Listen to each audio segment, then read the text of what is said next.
pejabat eksekutif itu sebenarnya dia tidak melekat dengan nasir partai politik manapun. Jikalau kepala daerah ya meskipun partai manapun tidak ikut karena ada arahan dan lain sebagainya, karena ketidaksukaan kepada pemerintahan, nah itu adalah ketidaklaziman. Kalau kepala daerah atau eksekutif ini ya memang ada aturan yang main tersendiri, tidak bisa seenaknya partai politik pun.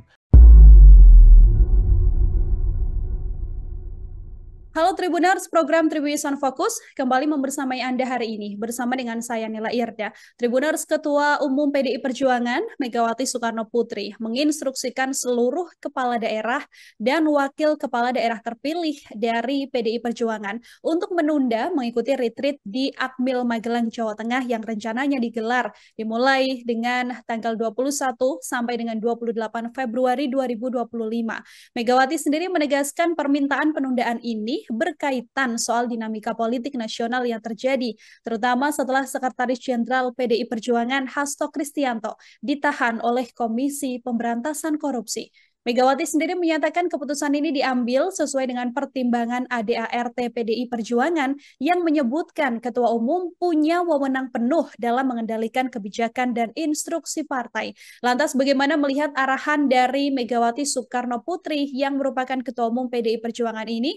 Apakah hal ini kemudian bisa berpotensi adanya pelanggaran aturan? Saya akan membahasnya, Tribuners. Sudah tersambung melalui sambungan Zoom bersama dengan saya, pakar politik dan hukum sekaligus Direktur Eksekutif Indonesia Law and Democracy Studies. Ada Bang Juhaidi Rizaldi. Bang Rizaldi, terima kasih banyak hari ini menyempatkan waktunya untuk berdiskusi bersama dengan saya. Saya ingin minta pengantar terlebih dahulu dari Bang Rizaldi. Bisakah Bang Rizaldi, seorang ketua umum partai politik, melarang kadernya yang punya amanah menjadi kepala daerah untuk kemudian tidak mengikuti arahan pemerintah pusat, mengikuti retreat di Akmil Magelang, Bang Rizaldi? Oke, baik, terima kasih Mbak Nila dan Tribun. Yang pertama begini, kepala daerah itu kan adalah apa namanya amanat dari konstitusi kita, pasal 18 ya, yang dimana adalah meskipun kita negara kesatuan ya, kita di dalam negara yang sangat besar, kita dipimpin juga per regional itu ada namanya gubernur ya, ada namanya wali kota ataupun bupati sesuai dengan peraturan perundang-undangan yang ada. Nah, kemudian jikalau kita lihat memang kita harus pisahkan untuk mengkaji hal ini adalah bagaimana peran partai politik terhadap apa namanya calon kepala daerah dan pasca dia sudah dilantik. Hmm. Nah, itu kan berbeda. Ada peran partai politik ataupun kekuasaan partai politik sebelum adanya pencalonan, saat pencalonan, bahkan setelah pasca apa namanya pasca pelantikan jika lalu dia menang. Nah, permasalahan saat ini itu kan sudah pelantikan hari ini ya, dan juga ada program pemerintah dalam ini program presiden untuk bagaimana program ini untuk menyamakan persepsi, Hmm. bagaimana agar apa namanya seluruh kepala daerah apa namanya sama persepsinya dalam pemerintahan ke depan. Karena kan ini berdekatan dan ini momentum yang baik. Kenapa momentum yang baik? Kalau sejarah, bagaimana kemudian seorang presiden langsung ratusan kepala daerah dilantik secara bersamaan dengan membangun apa namanya, meskipun dengan latar belakang politik yang berbeda-beda, ada hijau, kuning, biru, putih, itu tidak permasalahan. Yang penting adalah satu, ketika dia sudah memakai baju putih-putih, PDH putih-putih sudah berbicara tentang bangsa, negara, dan masyarakat lebih luas, khususnya di daerahnya masing-masing. Itu yang pertama, Mbak. Baru yang kedua, perihal tentang misalnya polemik, ya, bisa dikatakan polemik dari adanya surat daripada PDIP Perjuangan untuk kepada kadernya. Kita menghormati surat itu adanya. Tetapi memang kalau kita lihat, apakah dalam tanda tanya, apakah partai politik masih berwenang penuh ya kepada kepala daerah ya pasca dilantik ya menyuruh ini itu dan lain sebagainya pun ini ketika ada program presiden, program pemerintah untuk bagaimana menyamakan persepsi dan bahkan apa namanya sangat-sangat apa namanya sangat-sangat berguna Hmm. ya dan baik bagi pemerintahan ke depan. Bagaimana kita lihat peta geopolitik dan pasti pembicara-pembicara, ada kemudian bonding dan lain sebagainya sehingga sama ritme daripada pemerintahan ke depan kan ingin disamaratakan karena kan selain adanya juga program-program yang memang strategis ya dan juga ada juga program-program memang pemdukung dan membutuhkan kolaborasi antara pemerintah pusat dan Nah, kalau kita bedah daripada peran partai politik memang, apakah dia masih berperan pasca udah pelantikan, Mbak? Sekalipun ya, misalnya X ketika saya dilantik hari ini, saya keluar partai besok, apakah saya lepas juga jabatan bupati? Tidak. Karena ini berbeda dengan sistem di legislatif, ada sistem recall. Kalau kalian sekarang kita DPR, DPRD, kita macam-macam sama partai ya, kita anggota DPR, wah bisa kena recall. Meskipun Hmm. ada proses yang apa namanya, yang rigid. Nah, tapi sistem itu ada. Tapi kalau soal kepala daerah dalam ruang lingkup eksekutif, nah itu berbeda. Karena sekali lagi, apa namanya, pejabat eksekutif itu sebenarnya dia tidak melekat dengan nasir partai politik manapun. Ya, sekali lagi itu. Karena dia adalah bagaimana dia adalah menjalankan aturan-aturan. Karena eksekutif itu kan dia adalah pelaksana undang-undang, Ya. ya, pelaksana undang-undang, ya. Bagaimana kemudian dia apa namanya berguna sesuai dengan tupoksi, dengan sesuai dengan undang-undang pemerintahan daerah dalam hal ini. Nah, sehingga Mbak kalau kita lihat memang terjadi secara politik, ya, ini sebenarnya biasa secara politik ya, tarik menarik. Tapi secara konstitusional maupun secara ketatanegaraan, nah ini hal yang apa namanya yang tidak biasa-biasa. Karena memang bertepatan kemarin ya, kalau kita tidak bisa melepaskan daripada satu kejadian, yaitu adalah penahanan daripada Sekjen PDIP. Sehingga surat itu ditandatangani oleh seorang mantan presiden dan juga ketua umum.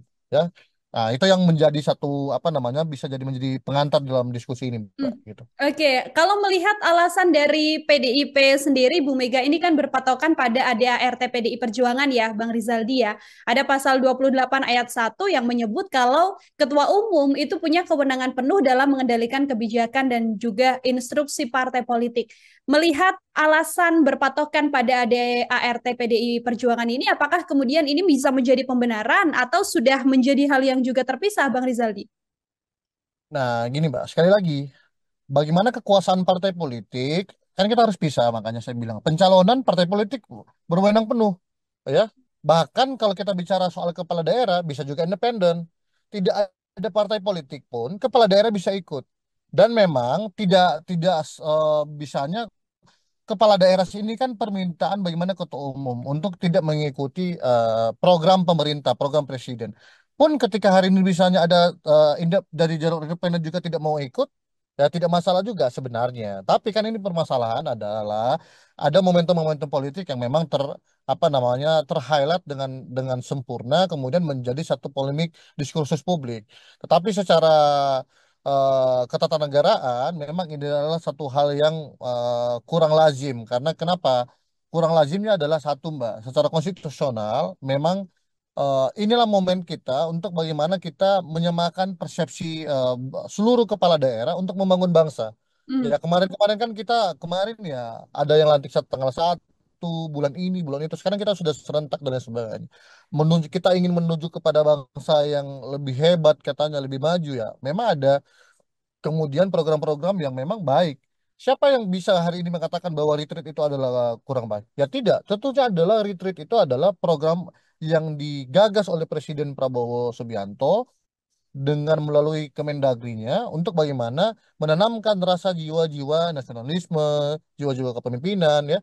Meskipun dengan latar belakang politik yang berbeda, gitu loh. Jadi memang secara politik ini memang hangat dibicarakan secara tapi secara hukum tata negara konstitusional ini adalah kurang lazim karena Hmm. seorang pejabat eksekutif itu sebenarnya kan dia adalah bagian integral daripada pemerintahan yang ada. Karena negara Indonesia adalah negara kesatuan, kekuasaan tertinggi adalah presiden, ada pemerintahan, ada menteri-menteri, kemudian juga di dalam level daerah-daerah ada namanya gubernur, wali kota, bupati dan lain sebagainya dan itu dipilih oleh oleh masyarakat Hmm. langsung. Nah, jadi sebenarnya kekuasaannya itu bukan di partai politik tapi adalah di rakyat. Memang instrumen politiknya untuk menjadi seorang pejabat pejabat eksekutif di daerah itu adalah partai politik salah satunya meskipun ada juga jalur independen. Jadi memang kita harus melihat ini secara apa namanya komprehensif, tidak bisa sepotong-sepotong. Tapi sekali lagi sikap PDIP kita hormati dan itu menjadikan tidak ada kewajiban juga sebenarnya kita mengikuti itu. Tapi kan program pemerintah, bagaimana ada semangat dan lain sebagainya. Memang satu tidak ada kewajiban. Kemudian yang kedua, jikalau kita tidak ikut, memang itu adalah apa namanya tidak ada sanksi. Ya, Hmm. saya tadi sudah cek tadi ada pernyataan dari Wamendagri dari Pak Bima Arya. Kita katanya kan menunggu sampai 15.00 berapa yang sudah registrasi dan lain sebagainya. Ya, kemudian kenapa yang hadir berapa dan tidak hadir berapa? Kenapa yang tidak hadir ini? Kenapa yang tidak hadir ini apa namanya? Apa alasan-alasan kepala daerahnya tidak hadir dan lain sebagainya? Dan itu kan nanti akan diumumkan oleh Kemendagri pada sore hari nanti kan, kalau tidak salah apa Hmm. press release-nya tadi. Dan itu kan menjadi satu satu diskursus. Karena memang kalau kita lihat sekali lagi, ini adalah retreat adalah kegiatan yang baik yang digagas oleh Presiden ya selaku kepala negara dan kepala pemerintahan untuk bagaimana menyamakan persepsi kita semua, khususnya adalah kepala daerah. Karena ada berbagai program-program dan juga apa namanya KPI-KPI yang akan dicapai oleh Presiden Prabowo. Bagaimana Indonesia menata? Karena sekarang gini, Mbak, Indonesia kan sekarang sudah ada namanya apa namanya Undang-Undang 59 tahun 2004 kalau tidak salah tentang rancangan pembangunan jangka panjang 2025 sampai 2045. Nah, ini menuju Indonesia Emas. Sudah ada itu roadmap-nya di situ. Sehingga memang kita harus melihat program-program ini ya memang ada baik apa ada kebaikannya gitu. Dan memang kalau kita lihat daripada sisi politik ya saya sudah bilang tadi memang ya hal yang lumrah. Tapi secara konstitusional ini adalah ya tidak dibenarkan lah kalau bisa dibilang ya karena ini kan kebaikan. Dan sekali lagi jikalau kepala daerah ya meskipun partai manapun tidak ikut karena ada arahan dan lain sebagainya karena ketidaksukaan kepada pemerintahan, nah itu adalah ketidaklaziman karena Hmm. ini adalah hal yang baik ya, tujuannya ada untuk menyamakan persepsi program pemerintah dan lain sebagainya gitu. Dan ingat mungkin nanti bisa jadi akan ada pasal-pasal penerapan, memang kepala daerah itu kan memang dia diamanatkan lewat pilkada, tapi juga dia bisa juga terjadi evaluasi-evaluasi oleh Presiden melalui Kemendagri. Hingga memang bisa sampai berujung pemecatan. Tapi itu kan ribet, sangat ribet. Dah. Dan memang mungkin belum pernah dilaksanakan oleh Kemendagri. Kalau kita lihat memang saya mau lihat highlight yang lebih apa ya, yang lebih berbeda Mbak Nila. Apa itu adalah gini. Yang pertama, retreat ini adalah kegiatan bersejarah, ya, kegiatan bersejarah. Kemudian bagi seluruh calon kepala daerah. Yang kedua, retreat ini bagaimana menyamakan persepsi dengan latar belakang, meskipun dengan latar belakang berbeda-berbeda, ya, ada partai hijau, kuning, biru, putih dan lain sebagainya. Yang ketiga, itu melaksanakan sebenarnya tujuan negara, konstitusi, undang-undang dan lain sebagainya. Karena itu menyamakan persepsi itu sangat penting. Dan ya kalau saya lihat ya ini lebih banyak unsur politik daripada isu konstitusional untuk kita menanggapi hal ini gitu Mbak. Hmm. Ini Bang Rizaldi kalau kita melihat respon dari keputusan atau surat yang dikeluarkan oleh Bu Ketua Umum PDI Perjuangan Bu Megawati ini kan membuat kemudian sejumlah kepala daerah mengambil sikapnya adalah dengan tunduk pada aturan Ketua Umum yang mana ada beberapa kepala daerah dari PDI Perjuangan yang memutuskan untuk tidak hadir dalam retreat yang diselenggarakan di Magelang begitu ya. Bagaimana kemudian Bang Rizaldi membaca sikap yang ditujukan oleh kader PDIP yang sudah terpilih sebagai kepala daerah, tapi tunduknya bukan ke aturan pemerintah begitu ya, tapi masih ke Ketua Umum PDI Perjuangan. Nah, makanya saya bilang Mbak, memang kita kita saja mengomentar ini apa ngeri-ngeri sedap, apalagi Hmm. mereka ya. Karena gini, kalau kita memang secara konstitusi, secara aturan, sekali lagi peran partai politik itu meskipun dia kader ya, kalaulah itu berkaitan dengan kepentingan bangsa dan negara itu harus dilaksanakan. Nah, kan? Makanya kita harus menghilangkan anasir-anasir kita ini terkesan bahwa kita bisa bisa kontrol kader kita dan lain sebagainya. Makanya saya bilang, sebenarnya kan kalau dalam sistem kepartaian kita, kita bisa kontrol partai politik berwenang penuh itu kepada legislatif. Kalau kepala daerah atau eksekutif ini ya memang ada aturan yang main tersendiri, tidak bisa seenaknya partai politik pun. Meskipun dia partai politik besar, ya, menengah, ya, ataupun partai politik yang kecil, ya, itu yang harus digarisbawahi. Baru yang kemudian yang kedua adalah bagaimana kemudian pemerintah akan menyikapi hal ini, ya, khususnya Kemendagri. Kan ini ada tiga instansi besar yang menangani hal ini. Kemendagri, ya, kemudian Lemhanas, ya, kemudian apa namanya, kalau nggak salah Kementerian apa ya satu gitu ya.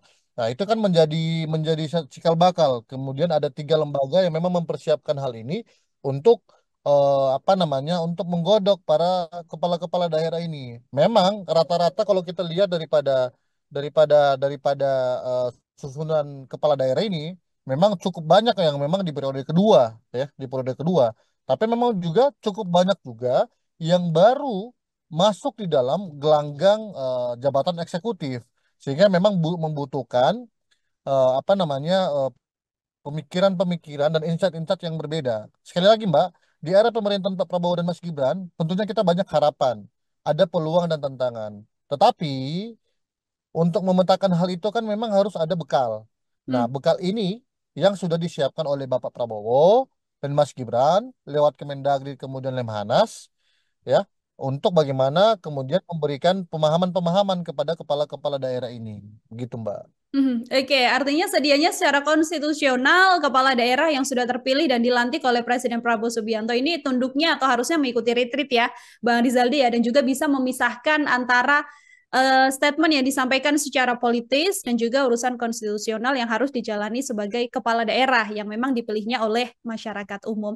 Kalau tadi Bang Rizaldi sempat menyinggung ada sanksi yang kemudian bisa dilakukan begitu ya atau dijatuhkan oleh pemerintah atau sikap tegas yang dilakukan oleh pemerintah. Mungkinkah ada kemudian sanksi tegasnya semacam apa Bang Rizaldi terhadap kepala daerah ini yang mungkin tidak di-retreat dengan alasan-alasan politis tersebut?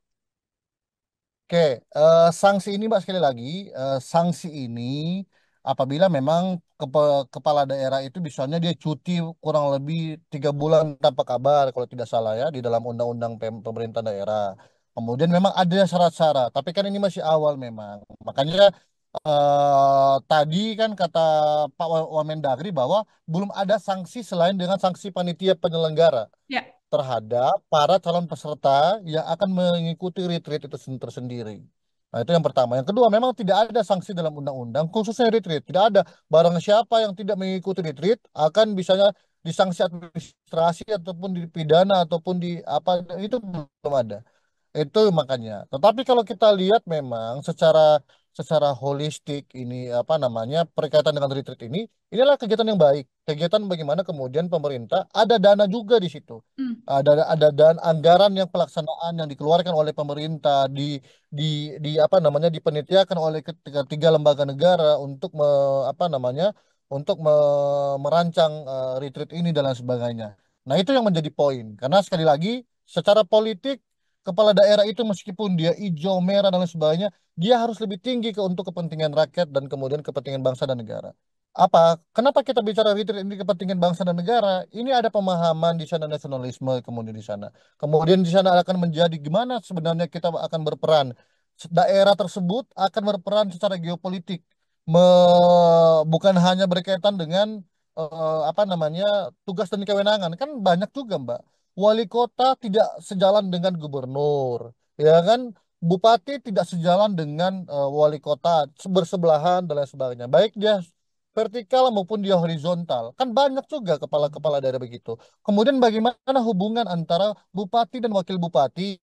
Kan banyak. Bupati dan wakil bupatinya saja berantem. Kan banyak kasus-kasusnya juga. Nah, itulah mungkin tujuan daripada pembentukan retreat ini di bawah pemerintahan Pak Prabowo dan Mas Gibran. Nah, itulah lebih banyak dari positifnya daripada negatifnya terkait dengan kegiatan ini. Sekali lagi, ini akan ada kegiatan pelatihan untuk pemimpin-pemimpin ya.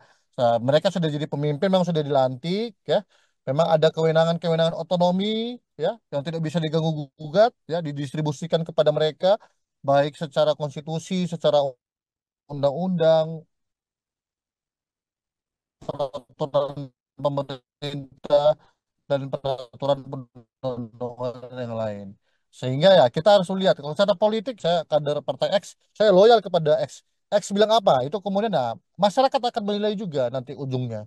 Itu yang menjadi satu. Secara konstitusi ya memang tidak lazim karena tidak mengikuti arahan-arahan maupun program-program pemerintahan. Tapi secara politik ya mungkin sah-sah saja bagi seorang kader yang loyalis ya untuk menaati partai politik. Tapi sekali lagi, kepentingan bangsa dan negara harus lebih tinggi daripada kepentingan partai politik ya kecuali ini perbedaan politik yang mendasar ya itu kan lain lagi lah urusannya banyak dalil-dalil hukumnya dalil-dalil politiknya dan lain sebagainya tapi kan ini berkaitan dengan tujuan-tujuan kita bagaimana mempersepsikan terhadap perkembangan zaman tapi karena ini Mbak mungkin kan pemerintah ini momentum ini pertama kali ya kemudian bagaimana pemerintah ingin tancap gas ya ada KPI dalam pemerintahan Pak Prabowo dan Mas Gibran mungkin akan digenjot, membutuhkan kolaborasi daerah, ya. Karena tidak mungkin negara maju kalau negara-negara juga tidak support. Kurang lebih begitu, Mbak. Oke, itu poinnya adalah bagaimana bisa memisahkan ya Bang Rizaldi ya secara konstitusional seorang kepala daerah yang kemudian harus mengikuti arahan dari pemerintah pun juga tujuannya adalah untuk kebaikan pembangunan juga yang akan terjadi di wilayahnya dengan bagaimana kemudian seseorang ini menjadi kader politik. Saya ingin sedikit menarik ke belakang dua pertanyaan terakhir dari saya Bang Rizaldi. Ini kan beberapa alasan di antara sampai muncul pelarangan agar kepala daerah dari PDI Perjuangan ini tidak ikut retreat kan terkait penangkapan atau penahanan yang dilakukan oleh KPK terhadap Hasto Kristianto sebagai sekjen PDI Perjuangan begitu ya Bang Rizaldi ya. Yang mana narasi yang kemudian dibangun ini tidak hanya masalah hukum saja tapi ada unsur politis di baliknya, kemudian ada hal-hal yang menyelewang begitu yang diduga atau diklaim oleh pihak PDI Perjuangan dilakukan oleh Komisi Pemberantasan Korupsi sendiri. Bang Efriza melihat bagaimana kemudian narasi yang dibangun oleh PDI Perjuangan ini seperti apa Bang? Apakah ini juga kemudian menjadi hal yang wajar atau sedianya reaksinya berlebihan dari PDIP sampai membuat aturan tidak mengizinkan retreat ini? Ya, kalau saya menanggapi soal pernyataan sikap daripada partai politik tertentu memang agak ribet ya, Mbak. Dan saya mungkin terlalu mencampuri urusan masing-masing. Tapi sekali lagi yang saya tekankan, memang kita semua elemen bangsa pasti menghormati. Tidak mungkin kita bilang itu salah dan lain sebagainya. Itu kita menghormati. Partai politik punya aturannya main sendiri. Tapi ketika partai kader-kadernya juga sudah melanggeng ya pakai baju putih-putih bukan pakai baju partai loh Hmm. kecuali ini dia ganti pakai baju partai ya bukan lambang Garuda nah itu lain lagi dia sudah memakai lambang Garuda sudah ada melati ada bintang di pundaknya ya sudah melekat ya sudah ada protokol yang melekat mulai pada kemarin ya ada APBD di situ, ada anggaran yang tersedia dan lain sebagainya. Nah, itu yang harus digunakan baik-baik. Tapi dalam konteks hal ini memang secara konstitusional sekali lagi ini adalah kegiatan ya. Ini adalah kegiatan kemudian bagaimana sama layaknya kayak menteri-menteri kemarin lah, Mbak. Ada namanya kohort. Kohort 1, 2, 3, 4, 5 sampai mungkin dengan 9 kalau tidak salah.